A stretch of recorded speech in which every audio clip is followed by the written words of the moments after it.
Okay, so we're going to take a look at section 2.3, and that's on solving different kinds of equations. We're going to start out with looking at like linear type equations, and then we'll get into ones that are quadratic, where we can use factoring or quadratic formula. All right, so first of all, just a reminder of what an equation is.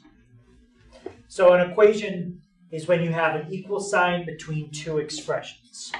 So if I wrote this, 3x plus 5, is that an equation? No. No. That's an algebraic expression, but it is not an equation. How about if I put equals? 3x plus 5 equals. Is that an equation? No. Because it has to be an equal sign between two expressions. So I need something on the left and the right of the equal sign. So if I did it like 3x plus 5 equals 12, now that's an equation. And sometimes we use various letters for the equation. We might use x, that's pretty common, y. And if you use x as your variable, then, like this one, I could say that that is an equation in x. An equation in x just means it uses the letter x. And that one that I'm pointing to with the arrow, that would be an example of a linear equation. Okay. In a linear equation, the highest exponent on a variable is a 1. Okay. You don't have anything higher than that. Okay. Any questions on that?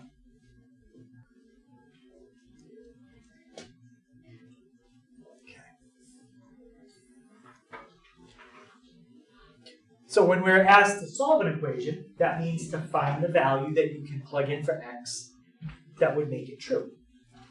So if I had something like 2x equals 12 and asked to solve it, that means we're trying to figure out what number can you plug in for x that would make the left-hand side of 12. So in that case, what would you plug in for x? 6. Yeah. So 6 would be the value that makes that equation true. Now that's an example, I'm actually going to write this in a second. That's an example of a conditional equation. That means this equation can be true, but there's a condition that makes it true, and the condition is x has to be 6. Now if you compare that to what's called an identity is an equation that is true for every value. No matter what number you pick, it will work in the equation. Okay, that's an identity. So how can that happen? How can you have an equation where you could pick any number that you wanted and it would just work? Well, let me show you. That's an example of an equation that's an identity. So again, an identity means every single number you can think of to plug in would work. Now, you can't plug in a number that would cause you to divide by 0. That doesn't count. And you can't plug in a number that would cause you to take a square root of, what kind of square roots do we want to avoid? Negatives, yeah. So, other than dividing by 0 and taking the square root of negative, you can't do those. But you can plug in any number that doesn't cause those things to happen. And it will work. So, let's try solving this one. Okay, if we're going to solve this equation, there's not a lot we can do on the left side, but on the right side, there's something we could do first. Anyone think they could tell me what we have to do on the right side? Yeah, go ahead. We can distribute the 3 to the x to the 1 inside the parentheses. Okay, so we can distribute the 3, and that gives us 3x plus 3 minus 1. Bless you. Still a little bit more we could do on the right-hand side. Yeah. Yeah, just sign up. Yeah. Subtract the 1 from the positive trait. Yeah, we can combine those like terms. And 3 minus 1 is going to give me 2 plus 2.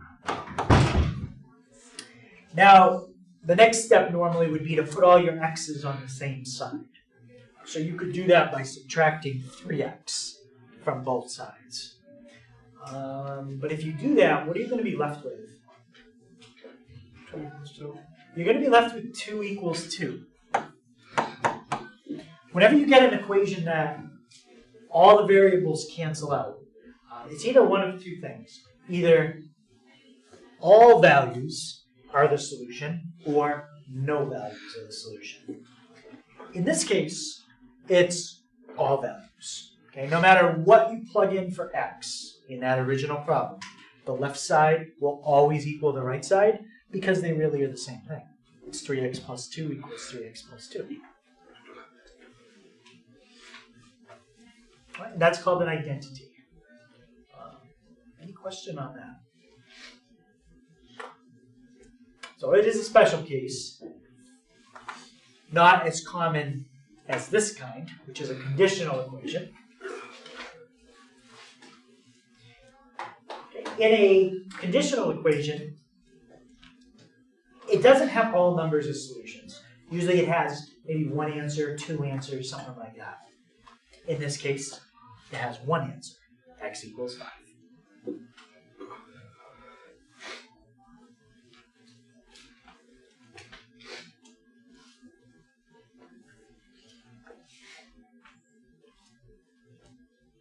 Okay, so any question on the difference between an identity and a conditional equation?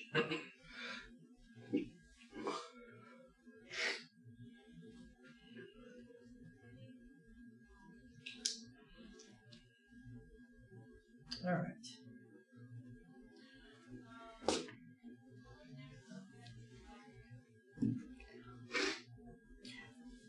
So sometimes what we're going to be asked to do is just check and see if a number is a solution. So if you have to check if a number is a solution, you plug it back in and you see if you get a true statement. Okay, let me go back to this bottom one. And let's say here you thought the answer was 5. So you take 5, you fill it in for x.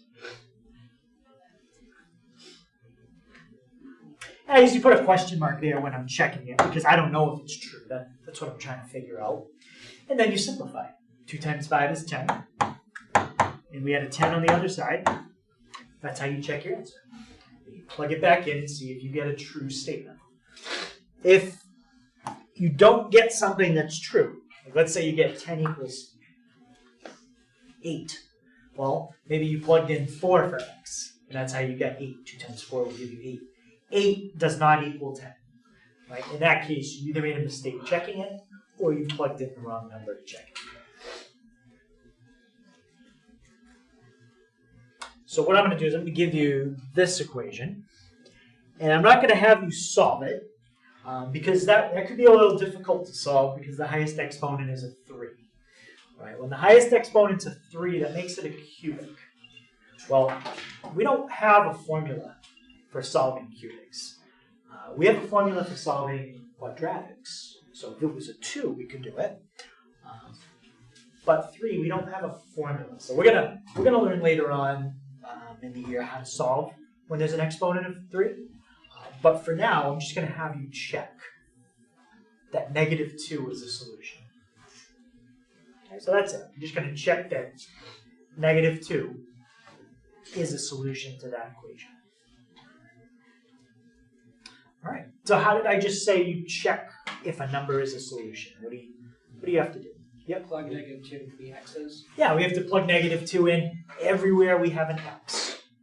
Okay. And when you plug it in, it's a good idea to put it in parentheses, especially if you're going to need to type it in on the calculator. This, I don't think we'll have to type it. So we have -2 cubed minus -2 plus 6. And then the question is, does that equal 0? Now, this is not solving an equation, what we're doing. We're checking if our answer works. So this is just arithmetic. When you're doing arithmetic, you can follow PEMDAS, okay? Because we're not solving an equation. So first thing we can do is exponents. Negative 2 cubed. So negative 2 plus negative 2 times negative 2. It's negative 8, right? That's going to be negative 8. Now, we could do this at the same time. Minus minus 2. What's that going to turn into? What is it? Plus 2. Yep, that's going to be a plus 2. Plus 6 equals 0. And now addition and subtraction, we just do it in order from left to right. Negative 8 plus 2. That's going to give me negative 6. And negative 6 plus 6 gives me? Yep, that's going to give me 0. So does that mean negative 2 works, or it doesn't work? It works. It works, yes. So that's all you have to do to verify that a number is a solution. Okay, any questions on that?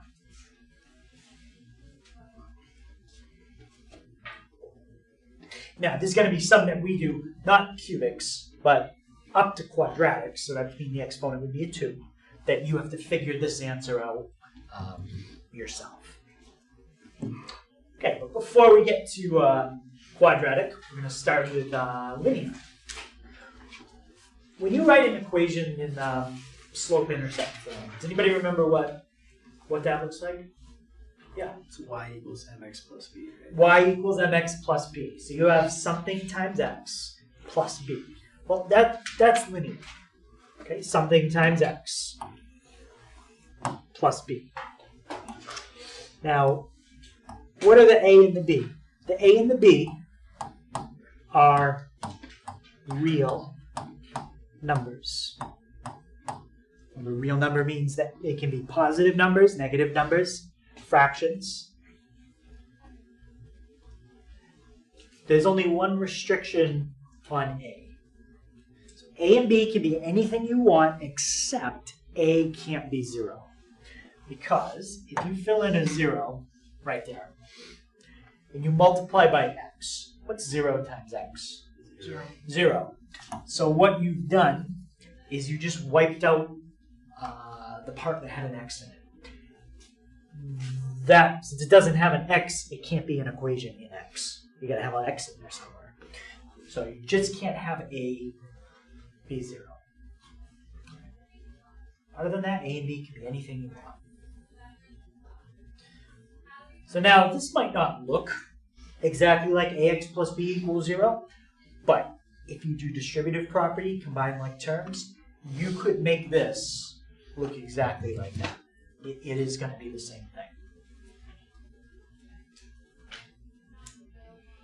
Right, so let's see if we can solve this equation. Again, it's a linear equation. And see what we get. All right, what's the first thing we would have to do to solve this? And actually, if you don't, go ahead and see if you remember it. What's the first thing we have to do here? Yeah. Distribute. Right. And the way when I explain it in Algebra 1, okay, this is not arithmetic. So you're not using PEMDAS. I explain it using the word SAM. The first thing you have to do is simplify the equation. And there's 2 steps under simplify. There's the distributive property, which we have to do in this one. And then combine like terms. And we're going to have to do that one as well. In fact, I think this problem's good. It's got every step.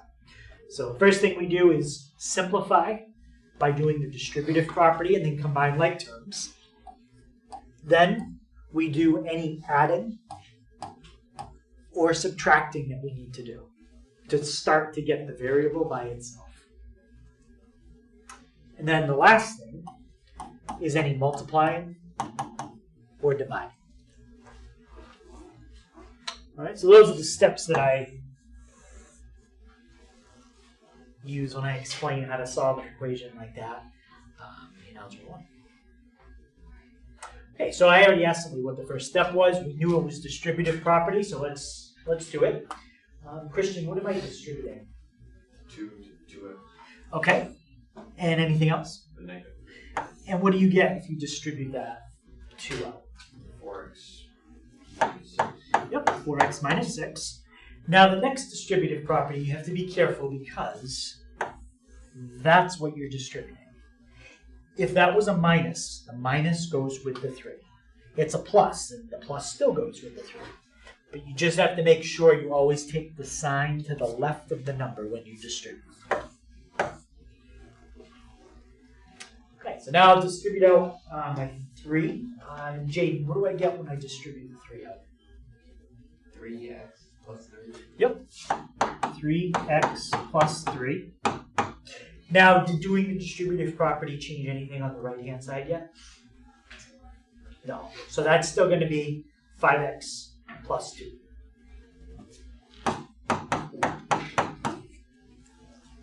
Okay, so that's part of what we do. Next thing would be combine like terms. Combine like terms is on the same side of the equal sign. Okay, so looking at the left-hand side, are there any like terms that I can combine together? 4x and 3x. Yep, we can combine a 4x with a positive 3x. Okay, any other like terms that I can combine? Yeah. The negative 6 and 3. The negative 6 and the positive 3. So in this step, we're not going to do anything with 5x plus 2. Okay, we'll just leave that there. And how about on the left side? Sean, what am I going to get when I combine my x's together? 7x. Yep. So 4x and 3x is 7x. And what about when I combine negative 6 and positive 3?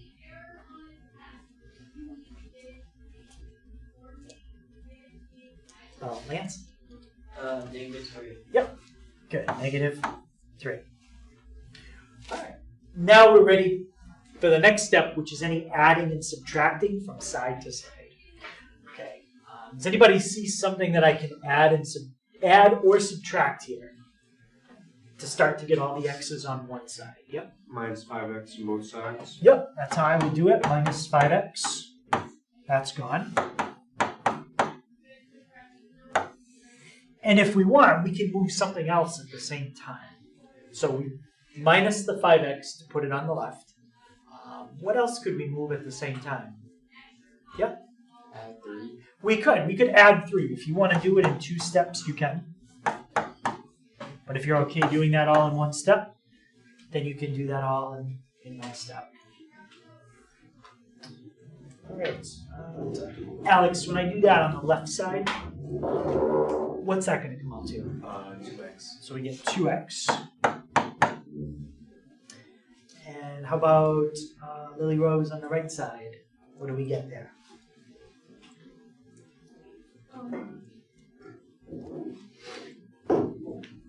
Sorry, I was erasing something. So we're going to just simplify combine like terms on the right side. Oh, 5. Yeah, so we get 2 plus 3 gives us 5. And as far as adding and subtracting, that second step, we're done with that now. Now it's the multiplying and dividing. Is there any multiplying or dividing that we need to do? Both sides by 2. Yep, we have to divide both sides by 2. There's your answer. X equals 5x. You can leave it as an improper fraction, or you could write it as a decimal. But generally, don't do it as a mixed number, because Elastic doesn't like that. So x equals 2.5. If you did it as a decimal, yep.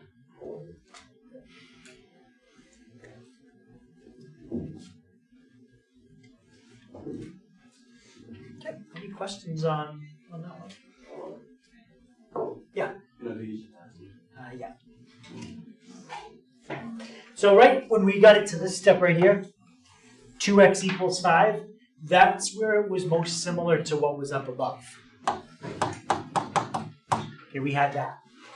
If you move the 5 to the other side, and you wrote it as 2x minus 5 equals 0, Now, it looks exactly like the definition of a linear equation. Okay, it took a little bit of work to get into that by distributing, combining my terms. But this is a linear equation. So one type of problem that we can solve that ends up being a linear equation is an absolute value problem. What's the symbol for absolute value? Yeah, the two what? 2 brackets. Not the brackets, but like the two. Two vertical The lines. bars, yeah. Two vertical Bars, lines. yes. Yeah. So if we had something like this, that's an example of an equation that has absolute value. Now, anytime we solve an absolute value equation, we always want one side to just have the bars and the other side to be a number. Like this one's perfect. Now, if we have this, that isn't quite what we want, right? We don't want to have anything on the outside of the bars before we start to solve. So if there's something there, it needs to go to the other side. So in this case, it's a +1. How would you get rid of that +1? -1. Yeah, you do a -1. This doesn't affect anything that's inside the bars.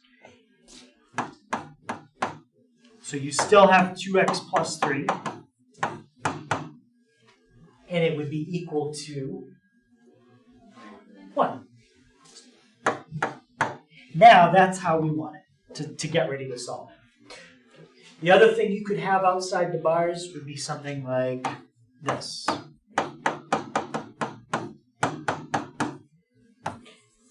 So different problem. That one still isn't quite the way we want it because there's something outside the bars that's being multiplied. So if we want to solve it, the first step is to get these bars by themselves. How would you get rid of this 2? Yeah, Divide by 2. right. In this case, you divide by 2. Divide by 2.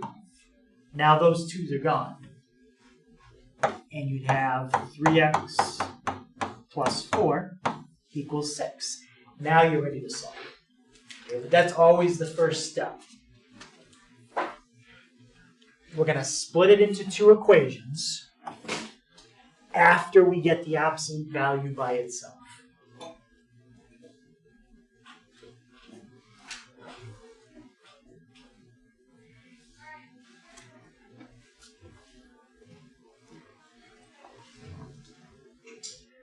So because we're going to split it up into 2 equations, that means we're going to probably get 2 answers. And that's pretty much how absolute value equations work. You get 2 answers. Here's the first equation that you're going to write down. It's basically the original problem. You just take the bars out. So if I put this up, the other one I had, let's just look at this one. If I was going to solve that one, the first equation is the same as the original. Just take away the bars. 3x plus 4 equals 6. That's one equation. And then you'd solve it. Now the second equation, it says you're going to take the original, but you're going to write it without the absolute value bars, and we have to make the number on the other side negative. So my first equation here is 3x plus 4 equals 6. And the second equation is 3x plus 4 equals negative 6. And then we solve each one.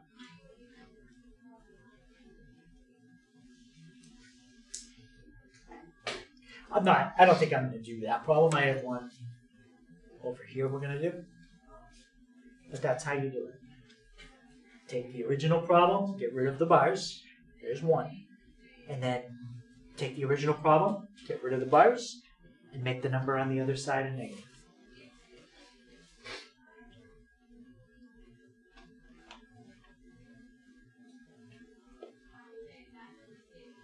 Okay, well, let's try this one. It's not that we couldn't do this other one. I think we could. We're going to end up getting some fractions, which is okay. But I think I made this one up so that we do not get fractions in the final answer.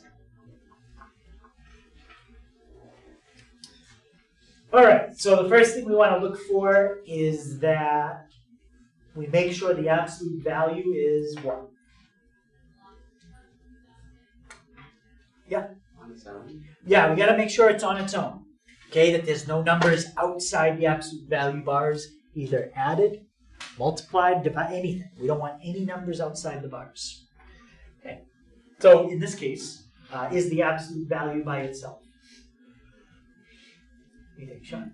Yeah, that's by itself. So now we're ready to split it. Okay, split it into two problems. Okay. Anyone think they can tell me the first equation that you're going to split that up into?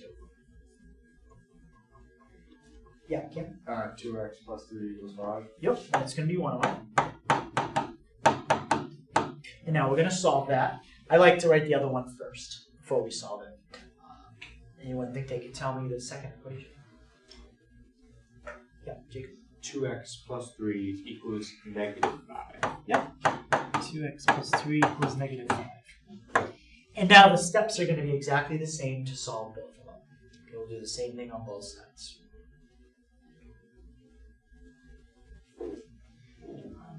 Raina, what would be my first step to get x by itself on the left equation? Subtract 3 on both sides. Perfect. So we're going to subtract 3 on both sides. That's gone. And we get 2x equals, let's see, 5 minus 3 is going to give me, 2. All right, so we got that. And what would be the last step to get x by itself? Divide both sides by 2. Yep. Divide both sides by 2. 2's cancel. And for x, in this case, how about Brady, what do we get for x? 0. No, x would equal 1. 1. We get x equals 1. Okay, that's our first answer. And now we'll solve the second equation to get the next answer. Jacob, what would I do on the one on the right? You're going to subtract 3 from both sides? Yep. So same step. Subtract 3 from both sides. And what's negative 5 minus 3? Negative 8. Negative 8. Perfect. And oh, and my last step to get x by itself. What was that? My last step to get x by itself. Divide by 2. Yep. And what does that give you for an answer? X equals negative 4. There we go. And that's typically how an absolute value problem goes. Any question on solving that one?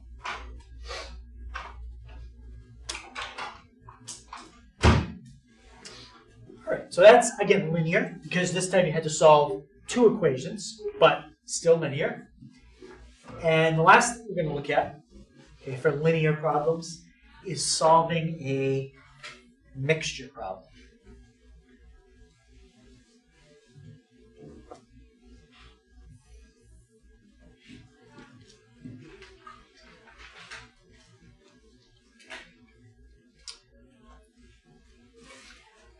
All right, in order to solve this kind of problem, we are going to have to set up 2 equations.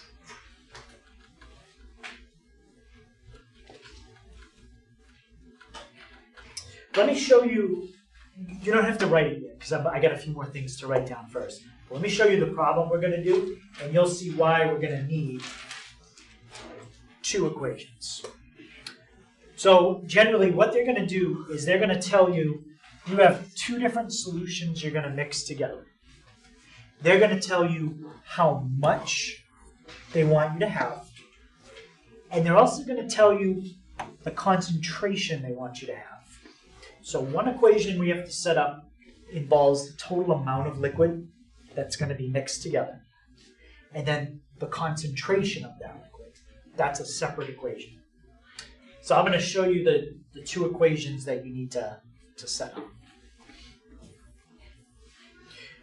One equation is just amount 1 plus amount 2 equals the total. Usually what I do is I call the amount of liquid I need from the first solution, I say I'm going to need A gallons of it, or liters, whatever it is. The amount of solution that I'm going to need from the second liquid, I usually call that B. So I might need A liters of the first solution plus B liters of the second, and that's going to give me some total, and the total is going to be given to you in the problem. Okay, so what I'll do is I'm going to highlight anything that you're going to know in the problem. So that's a number that they will give you. Okay, so that's your first equation. The second equation, it's kind of scrolling weird, but that's your second equation. It's really the same thing kind of repeated 3 times. It's concentration as a decimal. That's important. It's a concentration times an amount plus concentration, again as a decimal, times an amount equals, and this is going to be the final concentration as a decimal times the final amount of liquid that they want you to have.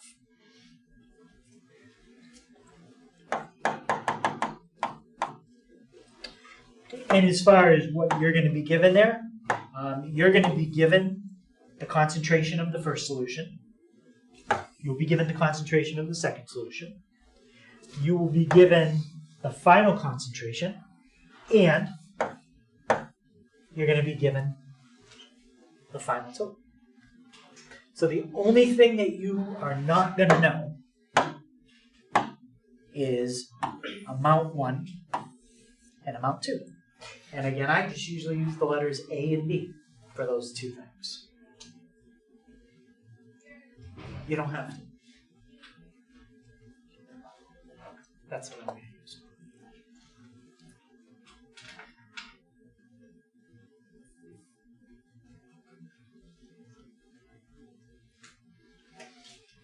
As long as you've got those two equations, again, you put those on a reference sheet so you have them for the test. We just have to plug into them and then solve. Just remember, you're solving for two things. How much liquid do you need from the first solution? And then how much liquid do you need from the second solution?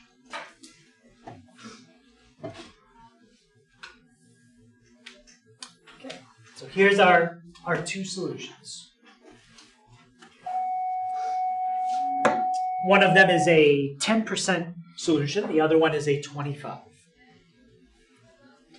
We don't know how much we need of either one. So what we're going to do is represent it as a variable. So this is going to be the amount in liters that we need. Since they already named the solutions A and B, I would just use the letters they did as the amount. You're going to need that much of the 10% solution, A liters, and you're going to need B liters of the 25% solution.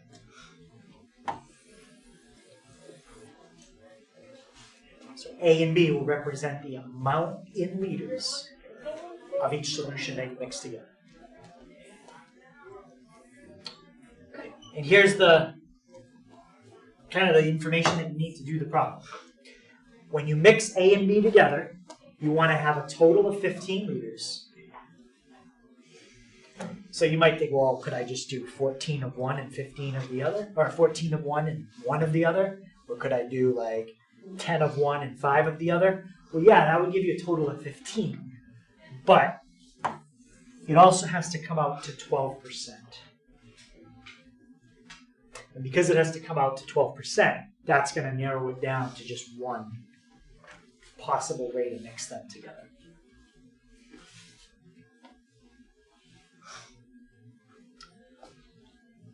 All right, so let's write down our two equations. So the first equation, amount 1 plus amount 2 equals the total. How much liquid are we using from the 10% solution? How many liters?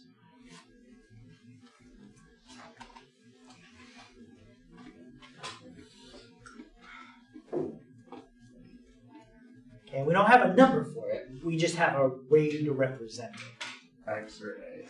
A, yeah. So where the amount in that second column in liters is A.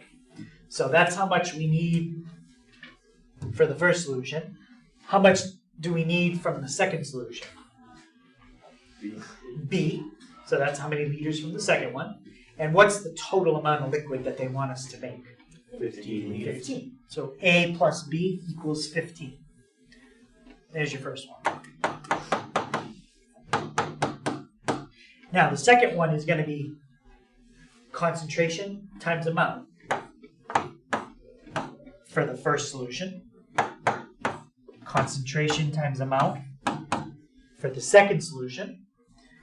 And then concentration times amount for the third solution. Now, they gave us concentrations as a decimal. We need to make, they gave it as a percent. We need to make sure it's a decimal. So let's start with our first solution. What's the concentration of the first solution? 0.1. Yes, 10% or 0.1. Yep. So, 0.1 concentration times the amount that we're going to need for the first solution, which is A. Now we do the second solution. What's the concentration of the second solution? 0.25.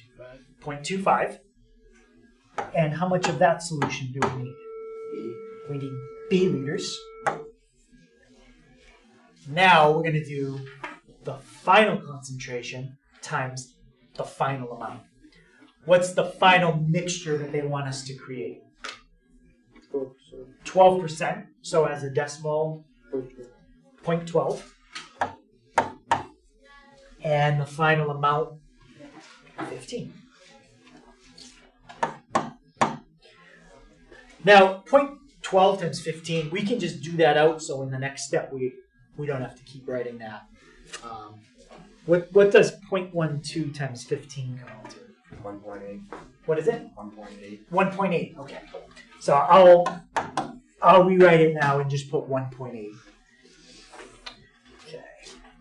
So we've got 0.1 times A plus 0.25 times B equals 1.8. Okay, so here is our first equation. And now simplified, here's the second one.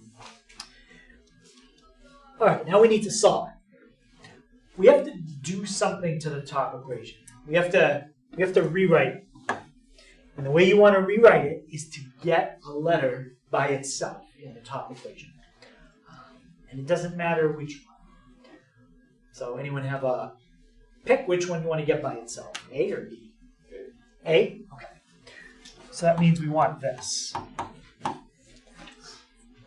What would go in that box? A would equal, 15 minus B. yep, it would be 15 minus B. So now you have a formula for A right inside that box.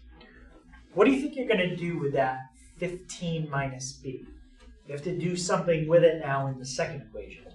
Yep. Substitution. Yeah, we're going to do substitution, which means what is it? What do you do with that 15 minus We B? will put 15 minus b in place of the a in the second equation. Yep. So you're going to replace the A with what the A is equal to, 15 minus B. And if you do this step right, when you're done, you shouldn't have an A anymore. You should have all B's in the bottom equation. All right, so we got point 1. When you substitute, you always want to leave your parentheses because a lot of times you end up with a distributive property. Okay, and instead of A, we're going to put 15 minus B. I don't need parentheses between the 0.25 and the B anymore. There's no distributive property there, so that's fine. All right, so let's distribute. What's 0.1 times 15? 1.5. 1.5. And then 0.1 times negative b is just negative 0.1b. And the rest I'm just copying it down. Okay, any like terms on the left side? Yes. Yeah, what are my like terms? Point B, 0.25. Okay, the positive 0.25b, and what can we combine that with? Negative 0.1B. A negative 0.1b. Yeah. What would you get if you combine the negative 0.1 with a positive 0.25? Positive 0.24. I think you're thinking negative 0.01. Yeah, that's much. 0.15. 0.15. Yeah. Okay, so 0.15b. Looks good. Now we've got 2 steps left. What would be, Subtract yeah, 1.5. subtract the 1.5. And hopefully at this step now you can see it's a linear equation. It's a number times a letter, and then it's going to equal a number. So that's gone. 0.15b equals, what's 1.8 minus 1.5? 0.3. Right, and now my last step to get b by itself. Divide. Yep, and what will you divide by? 0.15. 0.15. And we really kind of lucked out with this problem. All the numbers were pretty nice. We didn't really get any weird decimals that we couldn't handle almost just in our head. How many times does 0.15 go into 0.3? 2. 2 times. So we're going to need 2 liters of solution B. And if we're going to get a total of 15, how many liters does that leave me with for solution A? 13. Yep. Perfect. So it's just an application of solving linear equations. Any questions before we look at the last thing, which is going to be solving the quadratic?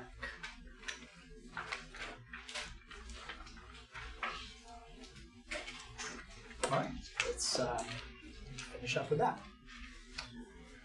So, quadratic equations. Well, linear was a number times x plus a number. This is, it still has the number times x plus a number, but it also has a number with an x squared. Okay, that's what makes it quadratic. And like linear, A, B, and C can be positives, negatives, fractions, decimals. It can be any real numbers. Except there is one number A can't be. Because if it was this number, it would wipe out the x squared. What can't A be? Yep. 0. It can't be 0. If you say, okay, well, I'm going to make A 0, well, then 0 times x squared is gone. You'd be left with bx plus c. That's not quadratic. What would that be? That'd be linear. Just a number times x plus a number. Yes?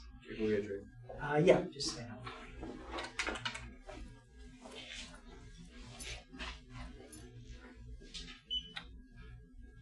Okay, I think I mentioned this in a little bit, but that's called standard form of a quadratic, when you get everything on one side and 0 on the other. But I know I mentioned it in a couple slides. Okay, one way that you can solve a quadratic equation is to factor it. Now, factoring only works if the numbers come out nice. Sometimes they do, sometimes they don't. If they don't come out nice, well, we'll talk about a different way we can solve it in a minute. Well, let's see if we can factor this one. Now, this isn't really intended to be like a full-blown lesson on how to factor. Okay, so in Algebra 1, you probably spend maybe 3-4 days on learning how to factor. This is just kind of a little bit of a review, hopefully to jog your memory on how to do that. But the first thing you want to do when you're going to factor is to make sure your equation is always equal to 0. That's the first step. If it's not equal to 0, you got to make it equal to 0. Then once we're getting ready to factor it, we have to put down 2 sets of something. Does anybody remember what we put down?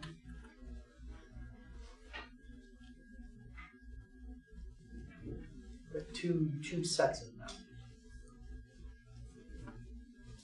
Parentheses. Yeah, 2 sets of parentheses. So before you even start thinking about like what you're trying to do, I'm going to put 2 sets of parentheses.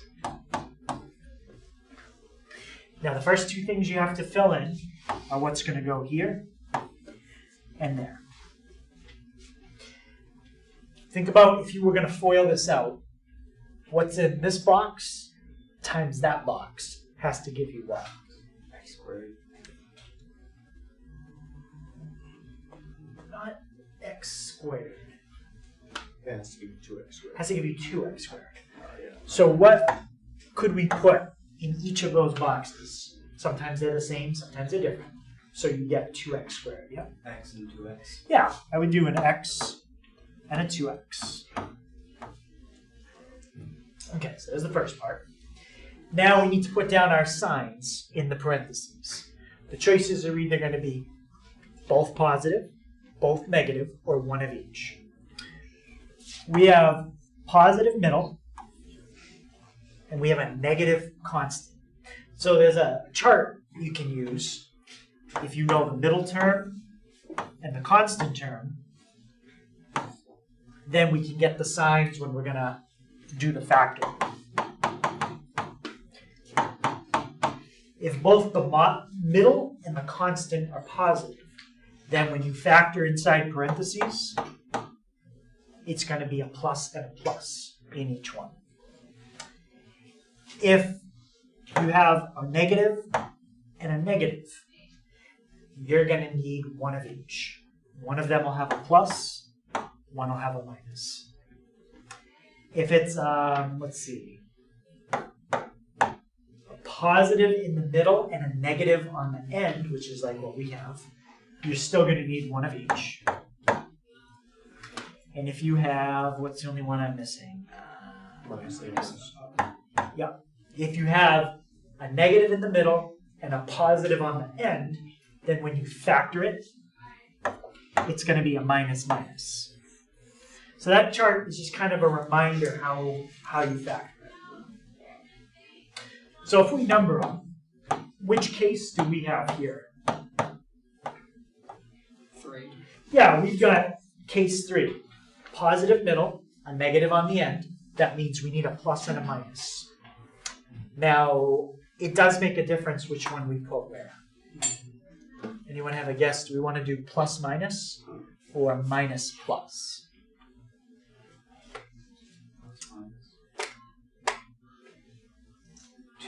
I agree, minus plus. Yeah, we want to do minus plus. Because when we multiply it out, we want the middle to be positive. So you want the positive paired up with the bigger one. If you put the negative with the bigger one, and you put the negative over on the right, you're going to end up with a negative 5x in the middle. But the worst thing that happens is you just switch them because you made a mistake. All right, but that's how we're going to want it. And now we need two numbers that multiply to give us 3. And that's what's going to go here and there. And what can we multiply to get 3? Yeah. 3 and 1. 3 and 1? Yep. And I would do them just like that. Now, we know it's going to give us the first term because we picked out 2x and x to give us 2x squared. We know we're going to get negative 3. We picked negative 1 times 3 to give us that. What we didn't pick was the middle. But the middle has to work. So if we multiply it out, what's 2x times 3? Yeah. 6x. 6x. And what's x times negative 1? Negative x. And when you do 6x minus 1x, what do you get? 5. Yeah, you get exactly what we wanted in the middle. So that means we factored in correctly. All right, so that's the hard part. Okay, factoring. Now, look at what we have. It doesn't even matter what's inside there right now. All I want you to do is look at this. Pretend like there's boxes there. You've got something times something equal to 0. What's the only way you could multiply something times something and get 0 as the answer? If something is 0. Right, if one of them or both of them were 0. So either 2x minus 1 equals 0, or x plus 3 equals 0. Have a good dinner, Mr. Hager. Yeah, you too. Homework will be posted on the video right after school. Yep, All right. probably be online in about 10 or 15 minutes. All right, thank you. Have a good one. Yep, you too. All right, so if you got something times something equal to 0, one of them must equal 0. Let's see what would make the first one 0. So you add 1 to both sides. And what would you plug in for x in the first factor to make it 0? Yep, 1/2. And the second one, well, there's not even as much to solve there. What would you plug in for x to make the second factor 0? Yeah. Negative 3. And when you're solving a quadratic, that's pretty typical. Usually you get the two answers. One from here, one from here. Now, if you factored it and it ended up like this, what value makes the first factor 0? 2. What value makes the second factor 0? 2. So in that case, then there was only one answer. That's called a repeated answer. That could happen. But generally, it's more likely to not happen. Is that because parabola, when we got quadratics of the parabola, they cross 2 points whenever it hits a y-axis? Where it hits the x-axis. X-axis. Yep. Yes. So if you were to graph that top one, it would hit the x-axis at 1/2. And it would hit again at negative 3. So it would probably look something kind of like this. Not exactly, but that's roughly what it would look like. Yeah. I don't know that. Yeah. Okay, now factoring is great as long as it works out that you can get nice answers. Does anybody remember the formula you can use if you can't factor? Yeah? This is like the discriminant. The discriminant is part of the formula, yeah. And does anybody remember what the full formula is that has the discriminant in it?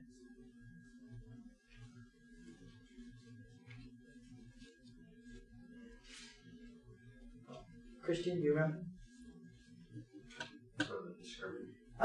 Just the name of the formula that you can use to solve this kind of equation if you can't factor it.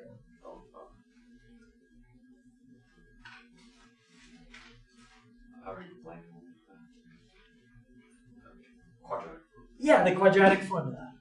So the quadratic formula can be used if you can't factor. You can even use the quadratic formula if you can factor. It's a lot more to remember. In factoring, you don't have to remember a formula.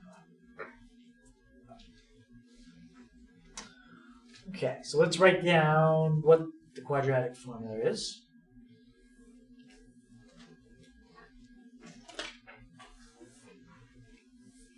So part of the quadratic formula is called the discriminant. That's the part that's under the square root.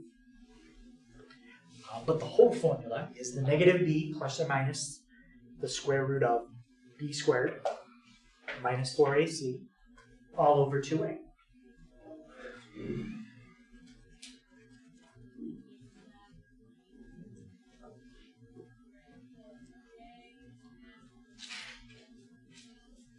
Now, one thing, we do have to make sure we know where the a, the b, and the c are coming from.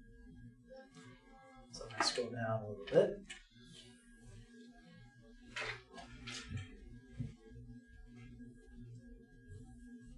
So a is the number that's in front of the x squared, b is the number in front of x, and c is the constant. Okay, and notice what it's equal to. It's equal to 0. Always got to get it equal to 0 first.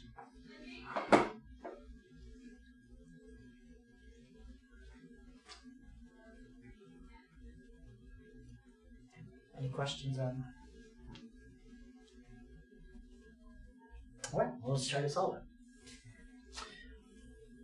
Okay, so here's the problem we want to solve.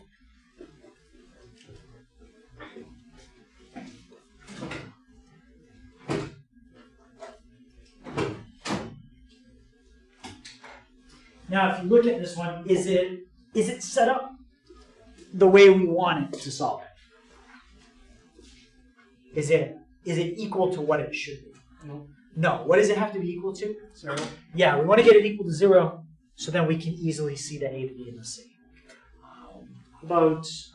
Lance, what would be the easiest way to get this equal to 0? You subtract 1. Yeah, perfect. I just subtract 1 from both sides. That's the easiest way. And then before we start using quadratic formula, let's just make sure we know what we're plugging into it. Okay, what's Hunter? What's a in this case? A would be 2. And where did you get that from? It's from the 2x squared in front. Right, the number in front of the x squared, which just happens to be the same as the next letter, which is 2. 2, which Always is B, sorry. Yeah, that's going to be b. Just a coincidence. Those do not have to be the same. And then c is going to be Is it -1? -1. Now, fill those 3 numbers in to that formula. Okay, so we've got negative b plus or minus the square root of, what's b squared? 4. Minus 4ac. Chris, what's a in this case? 2. And then c? -1. And that's all divided by, Christian, what's that going to be divided by? 2 times 2, which is 4. Right. It's all going to be divided by 2 times a, which in this case is 4. All right. Now we'll simplify that as much as we can. Well, look at the discriminant. We're going to be subtracting a negative number. What happens when you subtract a negative? Right. It's going to become addition. So you might as well, if you don't want to deal with the negatives, just make it addition right away. Right? It's only because you're subtracting a negative. Now let's figure out what the discriminant is. Raina, what's 4 times 2? 8. 8, and then times 1? 8. 8, and then plus 4? 12. 12. So you get -2 plus or minus square root 12 over 4. Now, sometimes when you have the square root, it ends up being a number here that you can simplify. By simplify, I don't mean you plug it in and you get a decimal. Okay, I mean you can break the square root of 12 down. Can anybody think of 2 numbers that multiply to give you 12, and one of them you can take the square root of easily in your head? 4 and 3. Yeah. So we can break up the square root of 12 into 2 square roots. One is the square root of 4. One is the square root of 3. Now, which one of those square roots is the one you can do in your head? Yeah. And what's the square root of 4? 2. 2. So now you get negative 2 plus or minus 2 root 3 over 4. And sometimes when you get to this step, if you look at these 3 numbers, if they're all divisible by something, you can do it. If one of them isn't, then you have to just stop. But are all 3 of these divisible by anything? Yeah, they're all divisible by 2. How many times does 2 go into 2? 1. And then 2 into 2 again? 1. And then how many times does 2 go into 4? Twice. So for a final answer on this one, you get negative 1 plus or minus. Do I need the 1 in front of the square root? No, I need the 1. Oops. I need the 1 over here. That negative 1. I need that. But I don't need to write 1 times the square root of 3. And my denominator is going to be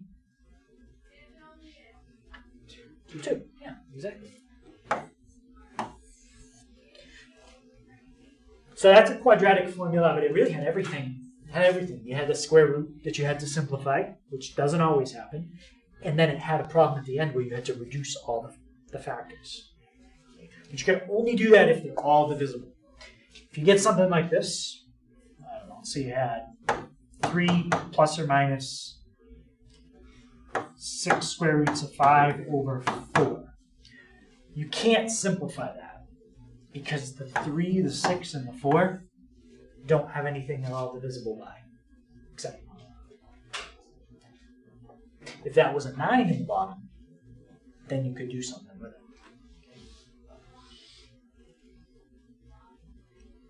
Right. Any question on that?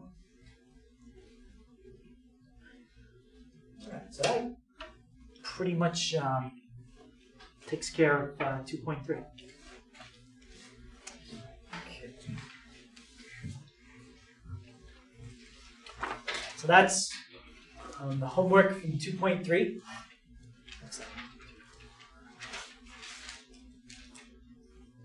Again, 16 questions maybe, somewhere around there. All right, we'll take a look at that first thing tomorrow. And then we'll do the last section we're going to do in chapter 2. And then remember Wednesday, that's the last day of new material this week. This Thursday is going to be a review day. So make sure for Thursday you have your Chromebook because the review assignment is it's on school.